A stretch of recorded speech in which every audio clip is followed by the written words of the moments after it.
Good morning, Paul Georgi from Allendale. It's July 12th, Tuesday morning. The USDA gave us some more numbers to work with, and of course, it's going to create some excitement here this morning on the opening, I believe.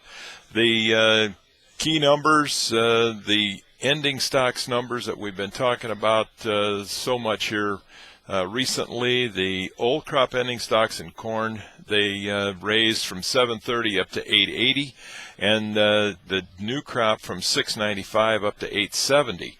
Soybeans, old crop raised to 200, and the new crop lowered to 175 in the soybeans, and also they lowered the ending stocks in wheat. And most of these estimates, especially in corn, are much less than what the trade was expecting, because the trade was looking at the June 30th report with the quarterly stocks and the usage level during the third quarter, that they were going to add that all onto this report. The USDA didn't do that, and they also made some other major changes in the breakdown here of the balance sheet. They put the acreage in, they kept the yield the same, and they also raised demand.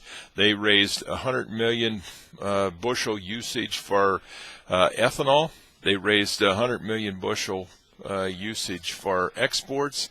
They increased the feed usage as well. So raised everything in the on the usage side and on the demand side in order to get down to this 870. And again, the 870 compared to what the trade average was of 1013, a big discrepancy there. How much of that will carry over on the opening and after the opening, as traders had looked at this report? If it was going to be in the numbers where they were expecting, it was going to be too high. They felt like this is just not right. It was not going to, they weren't going to believe it, so we were going to be sharply higher anyway. Now, this number and this 870 for new crop corn, right in line with Allendale was expecting, and I think a lot of people were expecting a crop number or an ending stocks number in that area. So we'll have to see how much excitement we get. Initially on the opening, I would guess that we're going to be higher, and it's just a matter of what degree higher we're going to be here on the opening. Some of the wheat numbers that were negative, actually, they increased the all wheat production. They increased hard wheat, spring wheat, even winter wheat compared to what they had last month. So but then they also increased demand, put the ending stocks at a lower number than expected. So we got a lot of numbers and a lot of information here, and something for everybody, I guess, is the best way to sum up this report. In some of the factors, though, that I think are going to determine where prices go today, even more than this USDA report, is the investor attitude. We've got a risk-off type attitude floating around the markets here overnight. We've seen pressure in the grain markets overnight and a lot of other markets. It's been a moving of money out of commodities to gold. Gold prices have been surging here in the last few days, and mainly because of the Italian debt situation, which is a much bigger economy than Greece, and if European banks have to bail them out, it gets to become a very serious situation. Spain is also running into some issues again with their debt. Talk of Greece problems, even though that was a short-term bailout. What are they going to do next? Some people are talking about, well, let's just leave them default. So a big problem is brewing over in the Eurozone. And then in the U.S., we've got the battle in Congress of extending the debt ceiling, and that seems to be at a stalemate right now, and with only a few weeks left there. So a lot of economic problems, which is causing confidence issues in traders. And as we approach some of these deadlines, what traders are doing, pulling in their horns, getting to a cash situation, and that is causing some selling pressure. We also seen in the last week's commitment of traders report where we've seen sell-off and reduction in size of positions.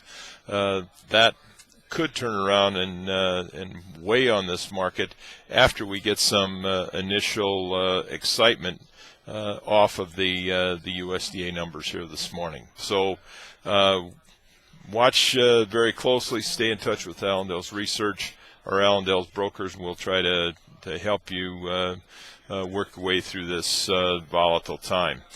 In the livestock market, as well as in affecting livestock as much as it is grains, is the Chinese pork industry.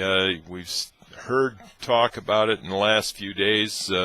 We've been monitoring this for a while. The pork prices have jumped 56% year on year as far as in China.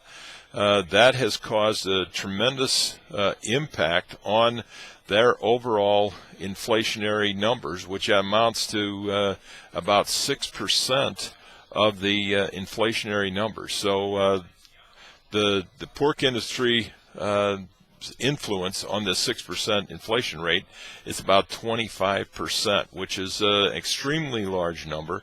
And the pork industry and the futures industry here in the U.S. says, man, they've got to buy pork from somebody, so they're going to buy it from us. Let's buy the market and push the market higher like we seen yesterday. We have not seen any confirmation of any pork going to China. Cutout values are very small change there yesterday. They were up just slightly in both cattle and hogs. So I think we've got some outside influences there that are causing some very sharp moves in that market. Even though we've got heat reducing the overall slaughter weights, that is providing some support.